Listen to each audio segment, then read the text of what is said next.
자, 다시 예제 코드로 돌아와 봅시다. 첫 번째 줄에 있는 부분은 라인 주석을 나타내는 부분이죠.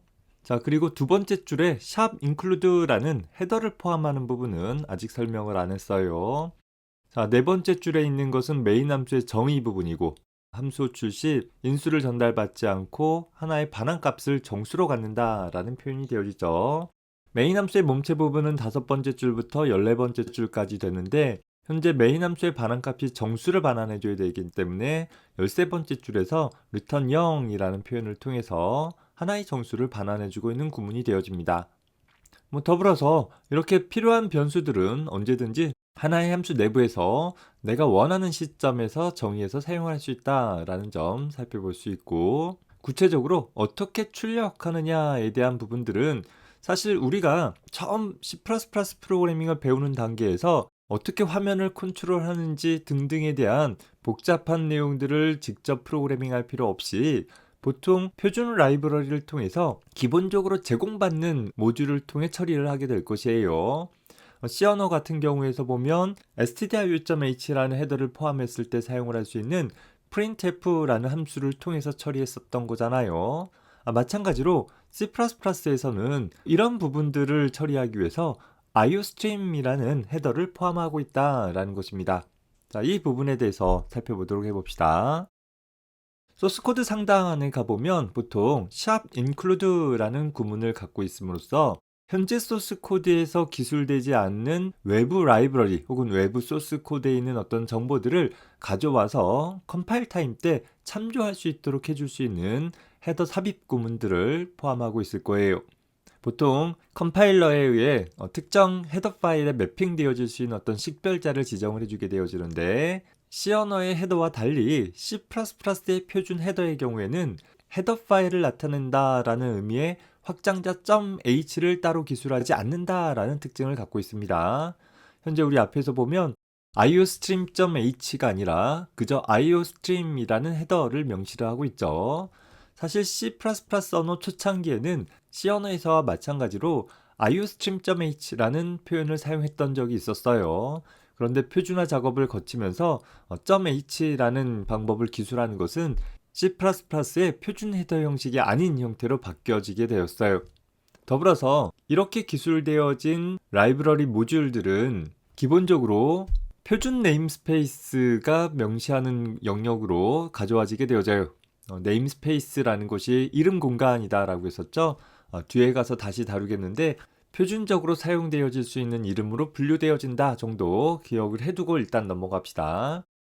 특히 C++ 언어는 C 언어와 하위 호환성을 유지할 수 있는 그런 특징을 지니고 있었다라고 했었어요. C 언어를 그대로 컴파일할 수 있다라는 것이었죠. 현재 C 언어 소스 코드에서 예를 들어서 하나의 문자를 사용한다라고 해서 string.h라는 헤더를 사용하고자 한다라고 한다면, 우리 C 언어에서 사용했던 것처럼 샵 include하고 꺽쇠가로 string.h라고 표현해주면 돼요. 물론 C++에서도 이런 표현 방법을 그대로 사용할 수는 있습니다. 다만 기존의 C 언어에서 제공하고 있는 표준 라이브러리 string.h에 대해서 현재 C++ 스타일의 표준 헤더 형식으로 바꾼다라고 한다면, C++에서는 어떻게 사용하도록 하냐면 기존의 헤더 이름의 .h 부분을 떼버리고 앞쪽에 C자를 추가해주는 Cstring이라는 표현을 C++의 표준 헤더 형식으로 사용이 되어집니다. 앞에 C자가 있느냐 없느냐의 차이로 인해서 현재 C++에서 표준적으로 제공되어지는 헤더인지 아니면 C에서 제공되어지는 표준 헤더를 C++에서 사용할 수 있도록 C++ 표준 형식의 헤더로 기술된 것인지를 구분하기 위해서 이런 규칙들이 적용이 되어지고 있습니다. 다만 우리가 굳이 C 언어에서 사용하고 있는 라이브러리를 사용할 일이 많지는 않을 것이에요. 가급적이면 C++에서 새롭게 제공되어진 방법이 있으니까 그 방법대로 사용하는 것이 더 나은 선택이 되겠죠. 다만 우리가 문자열을 다루는 부분에 있어서는 당분간 C 언어에서 사용했던 string.h를 이용을 해서 프로그램을 작성하게 될 것인데, 그 경우에 반드시 cstring이라는 표현을 사용을 해준다라는 점 기억을 해둘 수 있기 바랍니다. C 언어 때에서와 마찬가지로 C++의 개발 과정도 보면 전체 컴파일 과정과 링크 과정으로 나뉘어서 두 단계로 진행이 되어집니다. 현재 컴파일 과정은 컴파일러에 의해서 현재 소스 코드를 그 타겟 머신이 알아들을 수 있는 오브젝트 파일이라는 기계어 코드로 변환을 해서 오브젝트 파일을 생성해주는 과정이 될 것이요. 링크라는 과정은 그 오브젝트 파일을 실행하기 위해서 필요한 연관되어진 다른 오브젝트 파일들 혹은 라이브러리 파일들을 한데 묶어서 실행 가능한 파일로 만들어내는 과정으로 생각해 볼 수 있다라고 했었죠. 자, 그런데 이렇게 하나의 실행 파일을 만들어내기 위해서 컴파일 단계와 링크 단계 이렇게 두 단계로 나누어서 구성되어진 이유가 무엇인가 보면 우리가 이제까지 했던 것처럼 그저 하나의 소스 코드로 하나의 실행 파일을 만든다라고 한다면 굳이 이렇게 복잡하게 할 필요 없을 거예요. 그런데 좀 더 일반적인 구성을 보면 하나의 실행 파일을 만들기 위해서 앞에 나와 있는 그림처럼 여러 개의 소스 파일이 관여되어질 수 있다라는 것이에요. 좀 더 일반화시켜서 본다라고 하면 하나의 실행 파일을 만들기 위한 소스 코드는 관련되어진 부분들에 따라 여러 부분으로 나뉘어져서 구성되어질 수 있고 그 경우에 어떤 특정 소스 파일이 수정되어졌다라고 해서 전체 부분을 다시 다 재컴파일하지 않을 수 있도록 좀 더 프로그램 개발 과정을 효율성을 높일 수 있도록 하기 위해서 각 단계별로 나누어서 구성이 되어지고 있는 것입니다. 예를 들어서 내가 메인 함수를 이 소스 코드가 갖고 있다라고 가정을 하고 이 메인 함수에서 원의 넓이를 구하기 위해서 어떤 함수를 호출하고자 했을 때 그 호출되어지는 함수가 이 소스 코드에 있다라고 한다면 현재 메인 함수를 컴파일한 결과와 원의 넓이를 구하는 함수를 컴파일한 결과를 링크 타입에 묶어주게 되어지면 비로소 내 프로그램에서 원의 넓이를 구하려고 한다라는 것들이 제대로 처리가 되어질 수 있는 것이죠. 마찬가지로 그 결과를 출력한다라고 한다면 현재 출력을 담당하고자 하는 부분은 표준 라이브러리 모듈로부터 제공받아 가지고서 역시 링크 타입 때 연결되어질 수 있다라는 거예요. 자, 다만 이 순간에 헤더 파일이 담당하는 역할을 가만히 살펴보면 현재 이 헤더 파일은 원의 넓이를 구하는 함수를 메인 함수 측에서 가져다 쓰기 위해서 필요한 정보를 제공해주는 역할을 담당을 하는데 보통 컴파일 과정은 다시 두 단계로 나누어서 전처리기 명령어가 처리되어지는 단계와 기계의 코드로 변환되어지는 단계로 나누어 볼 수 있다라고 했었죠. 그때 현재 내가 메인 함수 내에서 원의 넓이를 구하는 함수를 호출한다라고 했을 때 그 함수에 대한 정의가 이 소스 코드 안에 없기 때문에 헤더 파일을 include 해주는 과정을 통해서 이런 형태의 함수가 제공되어지는구나 라는 것을 컴파일 타임 때 컴파일러가 인지할 수 있게 해주는 그런 역할을 수행해주게 되어집니다. 그래서 보통 분할 컴파일이라고 해서 우리가 사용자 정의 라이브러리를 만든다라고 한다면 관련되어지는 소스 코드들은 함수의 정의들은 별도의 파일로 분할해도 돼. 그 함수를 외부에서 가져다 쓸 수 있도록 함수의 선언이나 각종 정의 구분들을 헤더 파일에 따로 빼내어서 유지하게 해주기도 합니다. 이 부분에 대해서는 우리 뒤에 가서 좀 자세히 살펴보도록 하고 일단은 내가 라이브러리를 사용하고자 하는 소스 코드 상에서는 그 소스 코드에 기술되지 않은 프로그램의 다른 부분들을 사용하고자 했을 때 전처리기 명령어 include라는 걸 통해서 적절히 헤더를 포함해주는 처리를 수행을 해줘야 한다라는 것 하나 기억을 해둡시다. 따라서 예제 코드에서 보면 두 번째 줄에 include 하기를 iostream이라는 것을 include 하고 있어요. C 언어의 stdio.h에 해당하는 헤더가 바로 iostream이라는 헤더인데 input output stream의 약자로 생각을 해주면 되겠어요. 즉 입출력을 담당하는 스트림에 관계되어지는 헤더인 것이죠. 자, 보통 스트림이라고 하면 어떤 흐름을 나타내 주는데 우리 C++ 내부에서는 어떤 정보를 생산해내거나 혹은 소비해내는 논리적 장치를 스트림 객체라고 부릅니다. 즉 입출력 스트림 객체라는 것은 입출력 장치와 물리적으로 연결되어져서 입력 장치로부터 어떤 정보를 읽어드리거나 혹은 출력 장치에다가 정보를 출력해주는 일을 수행을 해주는 그런 객체가 될 것이에요.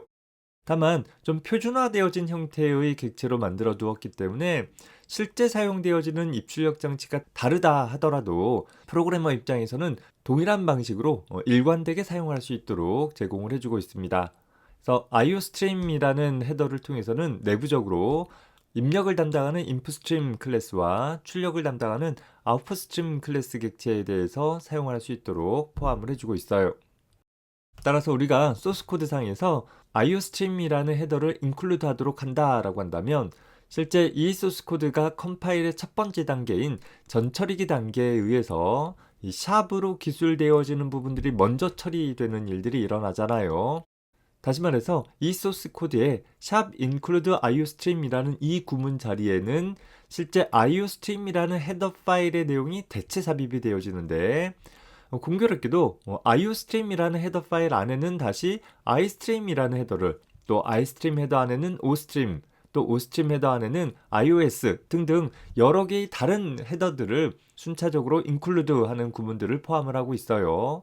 자, 따라서 전처리기 명령어에 의해서 현재 내가 작성한 소스 코드를 처리한 결과를 본다라고 하면 더 이상 이제 샵 include 하는 구문은 나타나지 않고 그 자리에 iostream이라는 헤더 파일의 내용이 들어가게 되는 거예요. 다만 iostream이라는 헤더 파일 안에 있는 다시 샵 include istream이라는 이 자리에는 istream이라는 헤더가 다시 위치하게 되어져서 결과적으로 이렇게 전처리기에 의해 처리되어져서 변환되어진 코드 안에는 샵 include라는 구문은 더 이상 나타나지 않고 그 샵 include로 포함하고자 했던 헤더 파일들의 내용들이 해당하는 자리에 순차적으로 대체 삽입되어지는 형태가 되어진다라는 것입니다. 이후 컴파일러가 이 코드를 컴파일하게 되어지면 각종 헤더 파일에서 기술되어진 정보들을 살펴볼 수 있게 되어질 것이고 그 내용을 기반으로 해서 사용자가 작성한 소스 코드를 문법적인 체크들을 해나가면서 컴파일을 수행을 해나가게 되어집니다. 참고로 그러면 iostream이라는 헤더에 대한 정보는 어디서 가져오는가 생각을 해볼 필요가 있겠죠. 기본적으로 비주얼 스튜디오를 설치하게 되어지면 표준적으로 사용되어질 라이브러리에 대한 헤더들은 특정 경로상에 저장이 되어져 있습니다. 여러분들이 비주얼 스튜디오 2022 버전을 설치했다라고 하면 탐색기를 통해서 다음의 경로를 찾아가 볼 수 있을 텐데 그 경로상에서 우리는 필요한 헤더 파일들을 찾아볼 수 있을 것입니다. 참고하기 바랍니다. 자, 이렇게 iostream이라는 헤더를 포함하게 되어지면 우리는 이제 표준적인 방법으로, 즉 어느 시스템이나 상관없이 일관된 방법으로 콘솔 창에 하나의 문자를 출력하거나 입력받는 일들을 처리해낼 수 있게 되어집니다. 자, 그 일을 C 언어에서처럼 printf나 scanf와 같은 표준 라이브러리 함수에 의해 처리하는 것이 아니라 표준 입출력을 담당하는 스트림 객체를 통해서 처리하게 되어집니다. 자, 우리 앞에서 객체 지향 언어는 객체들이 상호작용해가면서 문제를 해결해 나간다라고 했었죠. 자, 출력을 하기 위해서는 출력을 담당하는 객체가, 입력을 처리하기 위해서는 입력을 담당하는 객체가 작업을 수행하게 될 텐데 바로 콘솔 출력을 담당하는 객체가 바로 cout이라는 객체이고 키보드로부터의 입력인 콘솔 입력을 담당하는 객체가 바로 cin이라는 객체가 되어집니다. 다만 그 앞에 std::이라는 표식들이 붙어 있는데 이렇게 표준 입출력 객체들을 샵 include 하면 표준 네임스페이스로 가져와지게 되어진다라고 했었죠. 그래서 이 부분은 뒤에 가서 다시 다루겠지만 표준 네임스페이스에 있는 cout이라는 객체, 표준 네임스페이스에 있는 cin이라는 객체와 같이 해석이 되어집니다. 물론 이 표현들은 뒤에 가서 조금 더 간단하게 사용할 수 있는 방법들을 다뤄볼 수 있을 거예요. 더불어서 cout 객체로부터 특정 데이터를 출력하거나 cin 객체로부터 특정 데이터를 입력받기 위해서는 함수 출문의 표현들을 사용하는 것이 아니라 객체에다가 혹은 객체로부터 데이터를 보내거나 받는다라는 의미로 소위 입출력 연산자를 같이 사용하게 되어집니다. 사실 꺽쇠괄호 2개 연거퍼 사용하는 이 표현식은 C 언어에서 비트 쉬프트 연산자로 사용이 되어졌었죠. 여전히 C++에서도 비트 쉬프트 연산자로 사용되어지는데 특이하게 이 cout이나 cin이라는 객체와 함께 사용되어지게 되면 각각 출력 연산자와 입력 연산자로 사용되어진다라는 것입니다. 같은 연산자이지만 대상에 따라 그 기능이 달라질 수 있다라는 것이 바로 우리 앞서서 간단하게 소개했던 연산자 오버로딩에 해당하는 개념이에요. 자, 이렇게 기존의 비트 쉬프트 연산자를 출력 연산자 혹은 입력 연산자로 오버로딩해서 다중 의미를 부여해서 사용하다 보니까 이제는 cout 객체에다가 어떤 데이터를 손쉽게 출력할 수 있고 또 cin 객체로부터 어떤 데이터를 손쉽게 입력받을 수 있게 되어진다라는 특징이 생기게 되어집니다. 물론 주의할 것은 이 입력받고자 하는 이 입력 대상은 반드시 어떤 값을 저장할 수 있는 성질의 L 밸류여야 한다라는 점 주의를 해줘야 되겠어요. 물론 기존에 stdio.h에서 제공하고 있는 printf나 scanf 같은 입출력 함수들도 사용할 수는 있지만 우리가 C++ 프로그래밍을 하면서 굳이 printf나 scanf를 사용할 필요는 없겠죠. 새로운 기능에 집중해서 연습을 해둡시다. 앞선 예제의 출력 결과에서도 살펴봤듯이 cout이라는 객체는 어떤 자료형의 데이터를 출력할 것인지를 형식 코드를 통해서 따로 기술하지 않더라도 객체가 스스로 데이터들을 적절하게 문자열로 변환해서 화면에 출력해준다라는 특징을 지니고 있습니다. 따라서 cout 객체에 문자열을 보내면 문자열 데이터가, 실수를 보내면 실수 데이터가, 정수를 보내면 정수의 데이터가 각각 문자열로 변환되어져서 화면에 출력이 되어져요. 더불어서 하나의 출력문에 여러 데이터들을 연속적으로 출력한다라고 한다면 출력 연산자를 연거퍼 사용해 주어서 현재 cout 객체에다가 hello를 출력하고 뒤이어서 3.14를 출력해라 라는 형태로 사용되어져서 이렇게 각각 나누어서 사용한 출력문과 동일한 결과를 얻어낼 수 있게 되어집니다. 더불어서 출력 과정 중에서 줄 바꿈 처리를 수행하고자 한다라고 한다면 개행 문자를 cout 객체에게 보내주는 일을 수행을 하거나 혹은 역시 표준 영역에서 제공되어지는 endline의 약자로 생각해 주면 되겠어요. endl이라는 키워드를 출력해 주게 되어지면 역시 개행 처리가 일어나게 되어집니다. 사실 이 두 표현은 모두 다 줄바꿈 처리를 해라 라는 의미이긴 하는데 살짝 차이점이 있는 것은 내부적으로 본다라고 하면 모든 입출력은 항상 입출력 버퍼를 통해서 처리되는 거잖아요.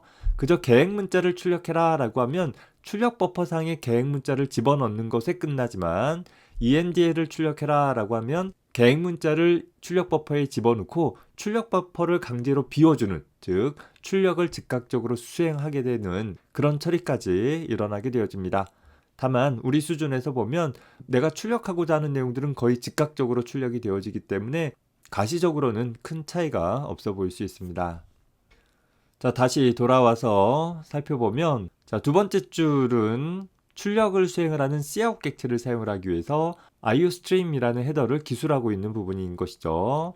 자, 6번째 줄, 7번째 줄, 10번째 줄, 11번째 줄은 각각 지정한 데이터를 출력하는 것인데 hello world라는 단어와 개행 처리를, 그리고 안녕하세요가 먼저, 반가워가 나중에, 그리고 개행 처리를, 그리고 num이라는 변수의 값과 공백, 그리고 a라는 문자를, 그리고 개행 처리 없이 다시 공백과 3.14, 그리고 개행 처리를 이루어져서 현재 num의 변수값 20부터 3.14까지는 한 줄에 출력되어지는 것을 확인해 볼 수 있을 것입니다. 자, 두 번째 예제에서는 간단한 정보를 사용자로부터 입력받아서 처리하는 형태로 프로그램을 작성해 본 것입니다. 자, 사각형의 넓이를 구하는 프로그램을 작성해 본 것인데 주의할 것은 현재 이 첫 번째 예제도 두 번째 예제도 그저 절차지향적으로 코드를 작성하고 있어요. 아직 우리는 입출력 객체는 사용하지만 아직 객체지향적으로 프로그램은 작성하고 있지 않다라는 점 좀 염두에 둡니다. 예제를 보면서 객체지향 프로그래밍이라는 것이 그저 입출력 객체를 사용하는 것에 머물러서는 안 된다라는 점에 좀 유념을 하자라는 것이에요. 지금은 그저 간단한 C++의 입출력 방법에 대해서 소개하는 것에 불과하기 때문에 객체지향적으로 문제를 풀어나가는 부분에 대해서는 뒤에 가서 다시 다뤄가도록 합시다. 다시 말해서 이 예제가 이렇게 추천할 만한 구성은 아니다라는 것입니다. 자, 보면 역시 iostream이라는 헤더 기술하고 있고 표준 이름 공간에 만들어진 cout이라는 객체에 대해서 어떤 프로그램인지와 또 사용자로부터 값을 입력받기 위한 프롬프트 메시지들을 각각 출력을 해주고 있습니다. 자, 프롬프트 메시지 출력하고 나서 개행 문자나 endl을 출력하지 않았기 때문에 바로 뒷이어서 cin에 대한 처리가 일어나겠죠. 프로그램을 수행을 해보면 이렇게 너비를 입력하세요 하고 꺽쇠꺽쇠 표현되어진 자리에서 사용자가 2라는 값을 입력하고 엔터, 또 높이를 입력하세요 라는 프롬프트 메시지 끝에 3이라는 값을 입력하고 엔터 쳐주게 되어지면 각각 2라는 값은 width라는 변수로 3이라는 값은 height라는 변수로 입력되어진다라는 것이에요. 자, 출력과 마찬가지로 입력받을 때에도 어떤 데이터 형식으로 입력받아라 라는 것을 기술할 필요가 없다라는 점에 눈여겨봐두기 바랍니다. 특히 우리 C 언어의 scanf 구문 같은 경우는 주소 연산자 %도 동반해 주어서 굉장히 복잡해 보이는 그런 코드가 되었었는데, Cin이라는 객체는 그저 변수에다가 입력 연산자를 통해서 데이터를 보내는 듯한 표현만으로도 실제 이 변수의 값을 입력받는 처리를 수행해낼 수 있다라는 것이에요. 따라서 사용자가 입력한 값을 기반으로 해서 사각형의 넓이를 구하고 그 내용을 적절하게 출력해 주게 되면, 역시 출력할 때 내가 문자를 출력하던 혹은 정수값을 출력을 하던 혹은 계획 문자를 출력하던 그저 Cout 객체에다가 출력 연산자를 통해서 순차적으로 전달만 해주면 된다라는 점에서 굉장히 프로그램 코드가 간단해지는 것들을 살펴볼 수 있을 것입니다. 즉 입력 시에도 또 출력 시에도 입출력하고자 하는 데이터에 대한 형식을 따로 지정하지 않더라도 그 입출력을 담당하는 객체가 알아서 처리해 줄 수 있게 되어진다라는 것이에요. 더불어서 출력문과 마찬가지로 하나의 입력문으로 여러 개의 값들을 입력받고자 한다라고 하면 다음과 같이 입력 연산자를 중첩해서 사용할 수는 있는데, 자, 이 경우 첫 번째 입력 값이 value1으로 두 번째 입력 값이 value2로 전달되어질 거예요. 또 입력되는 데이터들은 scanf와 마찬가지로 기본적으로 공백 문자에 의해서 구분되어져서 스페이스바나 엔터 혹은 탭키를 통해서 떨어진 데이터들을 각각의 데이터로 구분 입력받게 되어질 것입니다.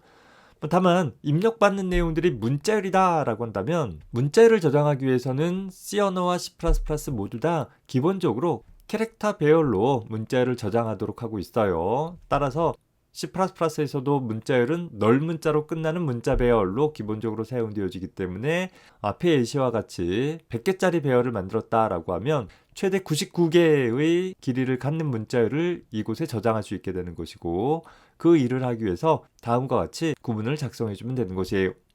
입력받을 때 어떤 경우라도 주소 연산자는 사용되어질 필요가 없구나 라는 점을 다시 한번 눈여겨봐두기 바랍니다.